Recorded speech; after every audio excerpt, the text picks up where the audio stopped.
The Weaver's Testament, Episode 5, The Bastard King and the Glimmerwood Prologue, The Price of a Thread. A single thread can strangle an empire if it is pulled by the right hand. Maxim of the Veiled Hand. Viserion's flight from the Yag burning ash docks aboard a stolen Vehlon warship is more than an escape. It is a declaration. The smoke rising over Eryndor is a signal fire for every disenfranchised lord, ambitious mercenary, and hidden power in the realm. The Splintered Crown is no longer a symbol, it is a movement, and its figurehead rides a manticore and wields a blade of humming steel. But in the shadows, other players add their threads to the loom. The Weaver's bell has been rung, and its resonance is calling forth things long forgotten from the deep places of the world. Chapter 1. The Salt-Stained Deck-Aboard. The captured Vehlon tide ship, wave cutter. The air is thick with the smell of blood, brine, and betrayal. Viserion stands at the stern, watching the smudge of the burning city fade into the horizon. His cheek bears the thin red scar left by Selka's dagger, a permanent reminder of his mortality. Lady Saria tends to the wounded Mistral guard with a surprising tenderness, her hands steady as she applies poultices of common sea kelp, but her eyes constantly scan the crew, noting the uneasy mix of her eastern loyalists, Viserion's oathbreakers, and the handful of Vehlon's sailors who surrendered rather than drown. Lorik, his armor dented and stained, approaches. The men are loyal, but they are few. We have enough water for a week. Vehlon's fleet will be hunting us by noon. Viserion's gaze doesn't leave the sea. Then we do not sail as prey. We sail as heralds, set a course for the Scarrlands. Chapter 2. The Glimmerwoods edge far from the sea. The rebellion finds root in an unexpected place, the Glimmerwood. This ancient forest is a biomystical wonder where the very flora and fauna are intertwined with latent magic. Trees with bark like mother-of-pearl shed glowing motes of pollen, and streams run with water that tastes of metal and memory. Here, a new character emerges, Kaelen, the bastard king of the Brierfolk. He is a man of rough-hewn features and startling green eyes, his body a tapestry of scars and tattoos made with thorn needles and glimmer ink, a bioluminescent sap harvested from the forest's heart. He leads a community of outcasts, deserters, and those who refuse to bow to any city king. They live in tree villages woven from living branches and fortified with iron root, a plant with bark harder than steel. A rider, skin pale from living, under the forest canopy, brings news. Kaelen, riders approach from the south. They fly no banner, but they are armed with city steel. Kaelen smiles, hefting a weapon unique to his people, a thorn flail, a living whip-like vine studded with hardened, razor-sharp thorns that secrete a paralytic toxin. Then let us see if city steel can cut forest shadow. Chapter 3. The Moss Seers. The riders are led by Lyra, a disgraced scholar from Eryndor's College of Echoes. She sought refuge in the Glimmerwood years ago and found more than shelter. She found a new faith. She is now an acolyte of the Moss Seers, reclusive druids who commune with the consciousness of the forest itself, an entity they call the World Root. Lyra and her followers practice a form of biomancy. They don't cast spells with words, but with spore signs, intricate gestures that release specific fungal spores into the air. These spores can heal wounds, induce waking nightmares, or cause rapid, violent growth in surrounding plant life to entangle foes. Lyra kneels before Kaelen, not in submission but in alliance. The World Root whispers of a shattered crown. It whispers of a prince on a stolen ship. The old weave is tearing, bastard king. The forest must choose which thread to grasp. Chapter 4. The Chimeric Menagerie, Viserion's ship is forced to anchor in a desolate cove on the edge of the Scarrlands to forage for fresh water. The landscape here is a testament to an ancient magical catastrophe: fields of glassy slag, twisted rock formations, and a strange, silent fauna. As a shore, party scouts, they are ambushed not by men but by creatures. Ash hounds, beasts whose forms are half-corporeal, swirling with the cinders of the land they haunt. Swords pass through them with little effect. Then from a fissure emerges a larger horror, a slag behemoth, a hulking monstrosity of cooled magma and jagged rock with a core of molten fury. The fight is desperate. Viserion's Valneric steel seems to be the only thing that can solidly harm the spectral hounds. It is Seria who devises a strategy, using their cloaks to trap the ash hounds, forms long enough for the guards to strike. The slag behemoth is only driven back when Viserion's manticore, enraged, claws a fissure in its chest, causing it to cool and crack apart. They realize the Scarrlands are not just uninhabited, they are guarded. Chapter 5. The Alchemist of the Rust Canyon. Seeking a safer path inland, Viserion is led by a captured Vehlon navigator to a rumor, a master alchemist who dwells in the Rust Canyons, a network of deep gorges where the air smells of ozone and rust. They find Zahir, a man with copper-stained hands and goggles made of polished obsidian. He lives in a laboratory built into the canyon wall, surrounded by bubbling alembics filled with strange metals and glowing liquids. He is a master of metallomancy, a rare school of magic that allows him to temporarily alter the properties of metal, making a shield as light as paper or a blade as brittle as glass. Zahir cares nothing for kings or crowns. He only cares for his craft. But he is fascinated by Viserion's scarthium and Valneric steel. Such exquisite threads in the weave, he mutters, running a finger along Vainsong's humming edge. I will grant you passage through my canyons, and a vial each of my concoctions, for a shaving of each of these metals. The concoctions are Jarian elixirs, one that turns skin temporarily to stone, another that grants blinding speed at the cost of reason, and a third, rarer one, weep glass, a cloud of gas that causes any metal it touches to corrode to dust in seconds. Chapter 6. The Court of Roots. In the heart of the Glimmerwood, Kaelen and Lyra convene with the Moss Seers in their sanctum, the Court of Roots, a vast underground chamber where the roots of the mother trees form a natural cathedral. The air hums with energy and the scent of damp earth and magic. The Moss Seers, their faces obscured by growths of luminous lichen, speak as one, their voice like the rustling of a million leaves. The Weaver's design is chaos. To survive, we must not resist the unraveling, but guide it. This Viserion is a needle, pulling a thread of fire. We shall be the thread of life that intertwines with it. They reveal their great weapon, seeds of the Suncatcher vine. When planted and activated with a spore sign, it grows with terrifying speed, creating impenetrable walls of thorny foliage that can strangle siege engines and blind entire armies. Chapter 7. The banner of Thorn's Viserion's depleted force finally reaches the foothills of the Glimmerwood, weary from their journey through the Scarrlands. They are met not by an army, but by Kaelen, Lyra, and a small escort of Brierfolk. The meeting is tense. The city-born soldiers eye the forest dwellers with suspicion. Kaelen looks at Viserion's fine armor and smirks. Kaelen, you come to our forest with a crown of trouble, Prince. Viserion, I bring the chance to forge a new one that isn't inherited but earned. Lyra steps forward, her eyes seeing more than the man before her. The world root feels the ambition in you. It is a fire that can warm or consume.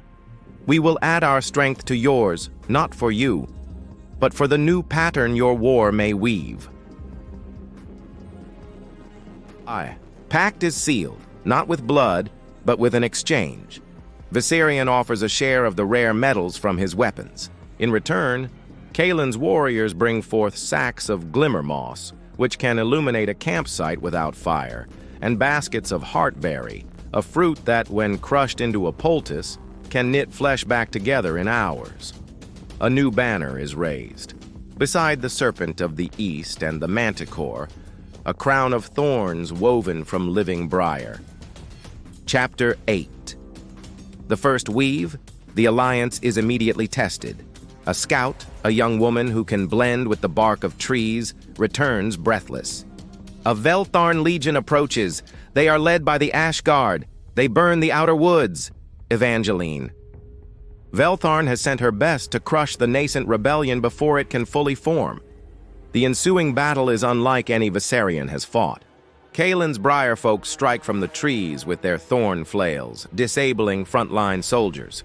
Lyra and the Moss Seers perform their spore signs. Veltharn soldiers suddenly scream, clawing at hallucinatory terrors, while the very vines at their feet come alive to trip and bind them. Viserion and his Mistral Guard form the solid core, a wall of steel against the disciplined Ash Guard. Zahir's elixirs are used to devastating effect. A single vial of weep glass thrown into a phalanx turns their renowned armor into a cloud of choking rust. Evangeline's commander, seeing his lines disintegrating against an enemy that uses the forest itself as a weapon, sounds a retreat. It is a victory for the rebels. But as they tend to their wounded, a new sound echoes through the wood.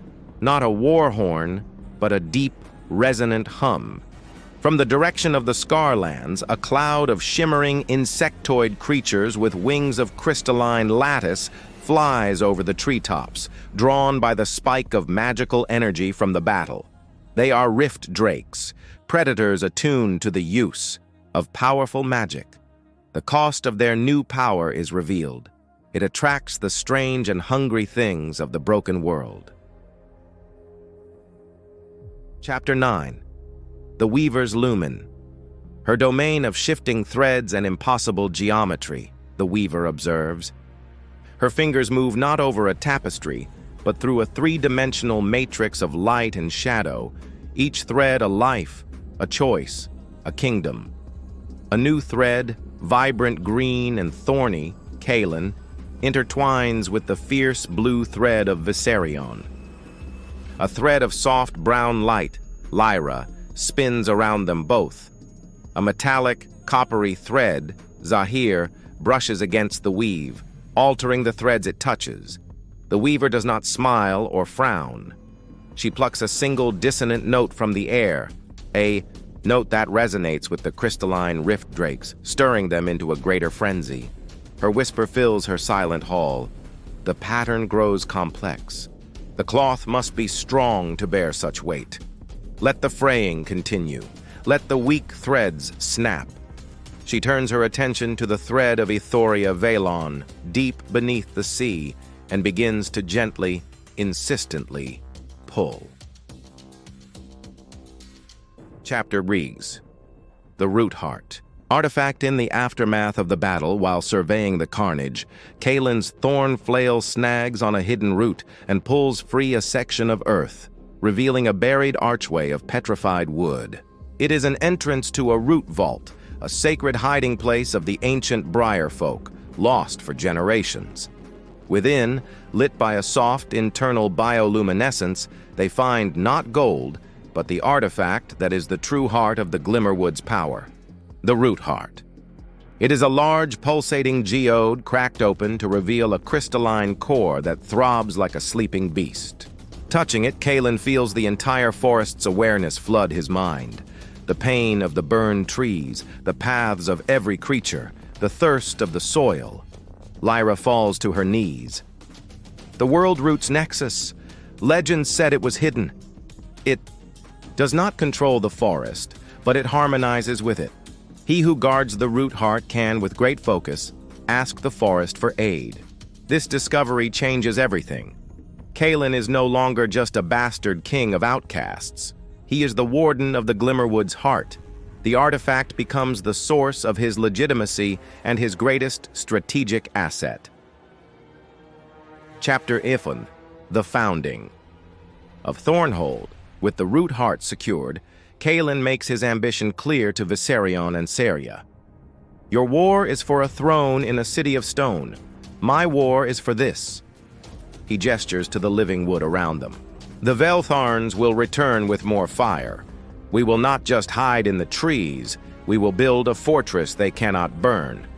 He chooses a defensible site where 3 great mother trees form a natural triangle. This is the founding of Thornhold construction. The Brierfolk and moss seers use their biomancy. They don't build with stone and mortar but grow the city.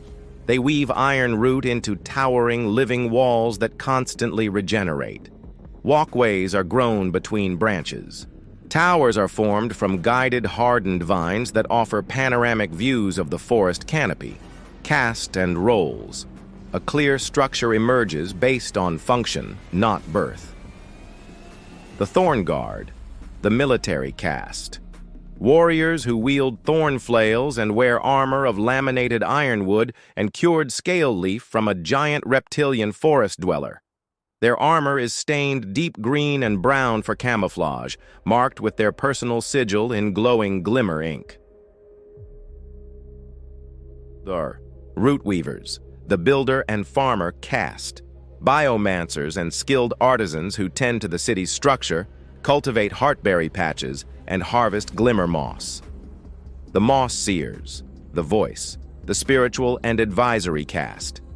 They interpret the whispers of the world root through the root heart and advise Kaelen.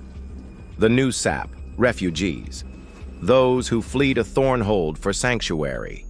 They start at the bottom, proving their loyalty and learning the ways of the wood to earn a place in a higher caste. Chapter 13. The coin of the realm Kaelen is pragmatic. He needs an economy independent of the outside world to fund his independence. His resources become his currency. He establishes a mint not for metal, but for organic, verifiable tokens. The Thorn, the common coin.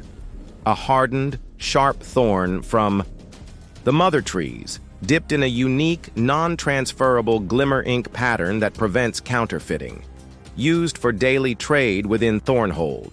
The heart, the high-value coin.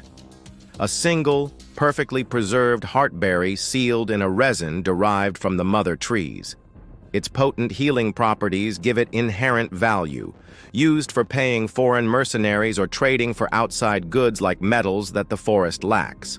The root, the ultimate currency. A shaving of iron root, incredibly durable and useful for tool-making. Used for large state transactions or rewarding the Thorn Guard for exceptional service. This system makes Thornhold economically self-sufficient and creates a thriving internal market. Outsiders begin to covet these organic coins, creating a unique and valuable trade niche.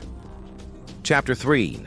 The sigil of the crowned thorn Kaelen knows a realm needs a symbol. He combines his own identity with that of his land. He creates a new banner, a crown of thorns, not as a symbol of suffering, but of fierce, unbreakable defense, woven around a single, vibrant heartberry. This sigil is painted on shields, woven into cloaks, and branded onto the hide of the great glimmer stags they domesticate as mounts for scouts and elite Thorn Guard cavalry. The sight of the crowned thorn banner flying from the living walls of Thornhold becomes a powerful declaration of sovereignty. Chapter 13. The Ironwood Sentinels to protect his burgeoning domain, Kaelen needs a standing army beyond the militia. He creates a new elite unit, the Ironwood Sentinels. Recruitment. Drawn from the most skilled and loyal of the Thorn Guard. Armor. Theirs is not mere scale leaf armor. The moss seers perform a complex ritual using the root heart, guiding the growth of the living ironwood to form around the warrior's body, creating a second skin of living, regenerating wood that is harder than steel. The process is long and painful, bonding the soldier to the forest literally and magically. Weapons. Their thorn flails are grown from a special black vine found only near the root heart, making them stronger and their toxin more potent. They also carry heartwood bows that fire arrows fletched with leaves that can change direction slightly in flight, guided by the archer's will. Role. They are the guardians of Thornhold's borders and the personal protectors of Kaelen. They are few in number, but worth a dozen regular soldiers each in forest warfare. Chapter 15. The Price of Independence. Viserion and Saria watch Kaelen's rise with a mixture of awe and concern. They have an ally, but he is becoming a power in his own right, with his own ambitions that only partially align with theirs. During a war council in the grown Great Hall of Thornhold, the tension surfaces. Viserion. Your hold is impressive, Kaelen. But my war is at the gates of Aetherzar. I need your sentinels to break the Ashgard legions. Kaelen. And my war is here, Prince. Every soldier I send to your cause is one not defending this root vault, these people. You ask for my heart to protect your ambition. Saria, ever the diplomat, intercedes. Then let us make it a trade, not a demand. You lend us a company of sentinels and a moss seer. In return, we clear the Scarrlands of the Veltharn outpost that threatens your eastern border and grant you formal recognition of your sovereignty over the Glimmerwood. We will also provide a regular shipment of Scarthium steel shavings for your root weavers to study. It is a shrewd offer. It gives Kaelen security, legitimacy, and a valuable magical resource, while giving Viserion the elite troops he desperately needs. Kaelen agrees, but the negotiation marks a shift. He is no longer a follower, he is a partner, a high lord in his own right, bargaining with a prince. The alliance holds, but the thread is now one of mutual interest, not fealty. Chapter 16. The Court of the Crowned Thorn. With Thornhold rapidly growing from a refuge into a capital, Kaelen formalizes his rule.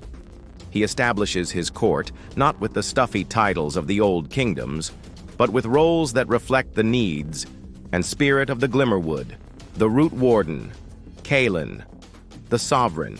His word is law, but it is counseled by the Moss Seers and the needs of the World Root as felt through the artifact. The Thorn Senecal, Lyra, the administrator of Thornhold. She manages resources, settles disputes among the castes, oversees the minting of Thorn and Heart coins, and is the chief diplomat for dealing with Viserion's envoys. Her deep connection to the forest makes her uniquely suited to understand the city's living needs. The Bramble Admiral, a new character, Finian, a gruff, practical former river barge captain who fled to the woods after refusing a Veltharn impressment order. He commands Thornhold's navy, a fleet of agile, silent cedar skiffs that patrol the great river Sorrowflow, which borders the Glimmerwood. He is responsible for river trade, defense, and fishing, a vital food source. The Warlord of the Sentinels, a new character, Brynja, a formidable woman from the northern tribes, exiled for her defiance of their chieftain. She is the supreme commander of the Thorn Guard and the Ironwood Sentinels. She is a master of asymmetrical warfare and has integrated the forest's creatures into her strategies, using Glimmerstag cavalry and trained tunnel terrors, large, blind, burrowing mammals, to sabotage enemy supply lines. The Moss Seer Prime, the voice of the World Root, the eldest and most attuned of the Moss Seers. This position is not appointed but recognized. The current Prime is an ancient, androgynous figure known only as Leaf Whisper. They rarely speak in words, but their spore signs and interpretations of the Root Heart's pulses guide Thornhold's spiritual and long-term strategic health. They are the equivalent of a high priest and head archivist combined, the sisterhood. Of the Verdant Veil, the Sept equivalent. Not a religious order worshipping gods, but a mystical sisterhood dedicated to the preservation of life and knowledge. They are healers, herbalists, and lore keepers who operate the Verdant Sept, a great greenhouse and library complex. They tend the rarest herbs: Sorrow's Balm, a powerful sedative; Sundrop Nectar, which can heal even magical wounds; and the dangerous Wraithcap Mushroom, whose spores can render a person invisible, but also drive them mad. Chapter 17th. The Unassailable Fastness. Thornhold's Architecture. Thornhold is designed to be utterly unconquerable from the land. It is a masterpiece of integrated biomantic architecture. Overall design: the city is built on, around, and through 3 colossal mother trees, each over 1,000 years old. Their trunks are wider than city towers, and their canopy forms a permanent dappled roof over the entire hold. The city is vertically layered, with the most important sectors higher up.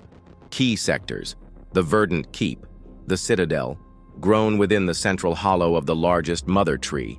It is the heart of power, the Heartwood throne room, where Kaelen holds court. The throne itself is grown from the living wood of the tree, its backrest formed by the pulsating embedded root heart artifact, visible to all but touchable by none but the root warden. The canopy chambers, the private quarters of the court, high in the branches, offering breathtaking views of the entire Glimmerwood. Windows are not glass, but a transparent, hardened resin. The Cenicle's spire, a separate, grown tower where Lyra and her scribes work, connected to the keep by a graceful living bridge of woven vines. The Ironwood Cossery, the military district, built within and around the fortress-like roots of the second mother tree.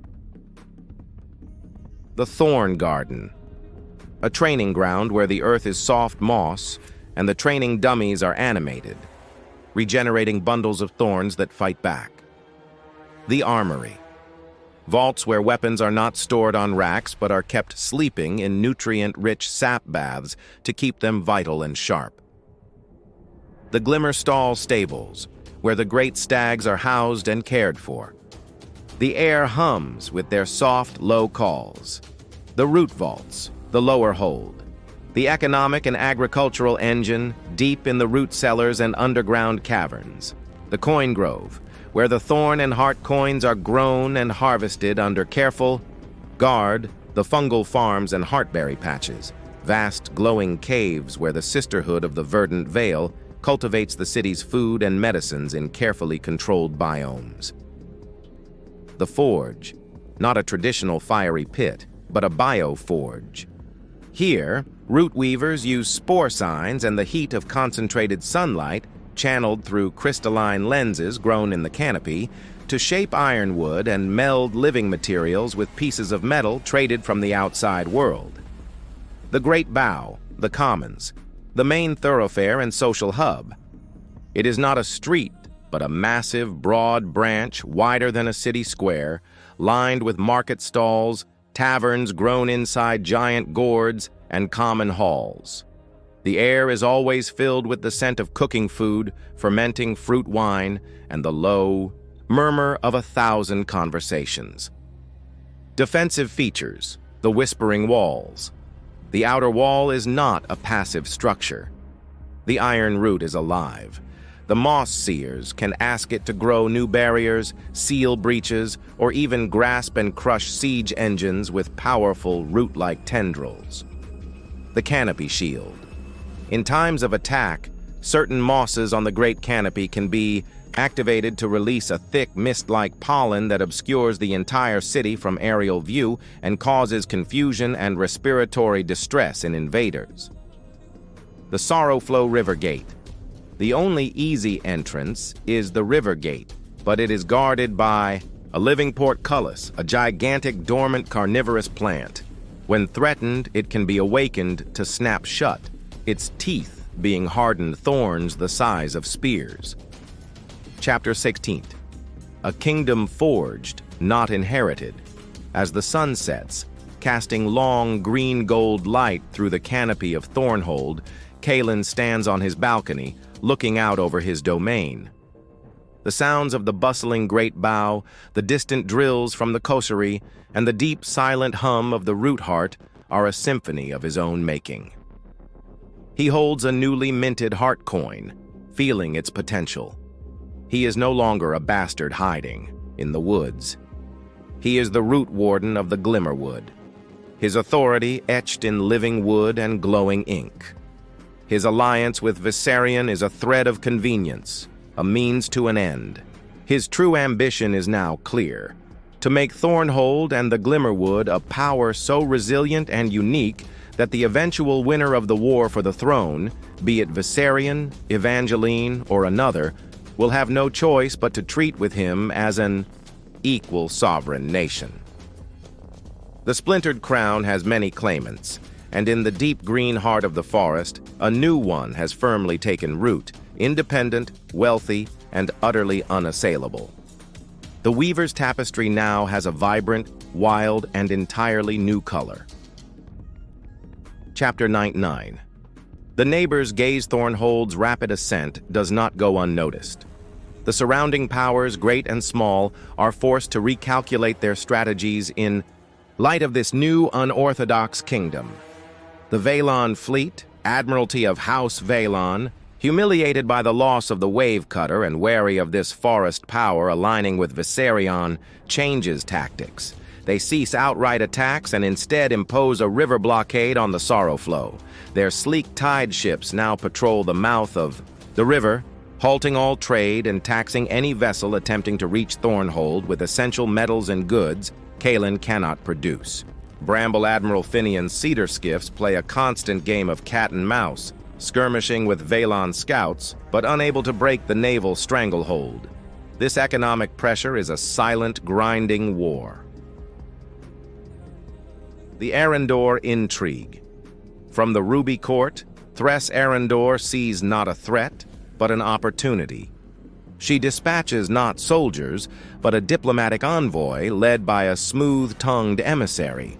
Their offer is veiled in honeyed words, formal recognition, and generous trade agreements in exchange for Thornhold renouncing its alliance with the Oathbreaker, Prince, and granting Eryndor exclusive mining rights to any magical flora or mineral discovered in the Glimmerwood.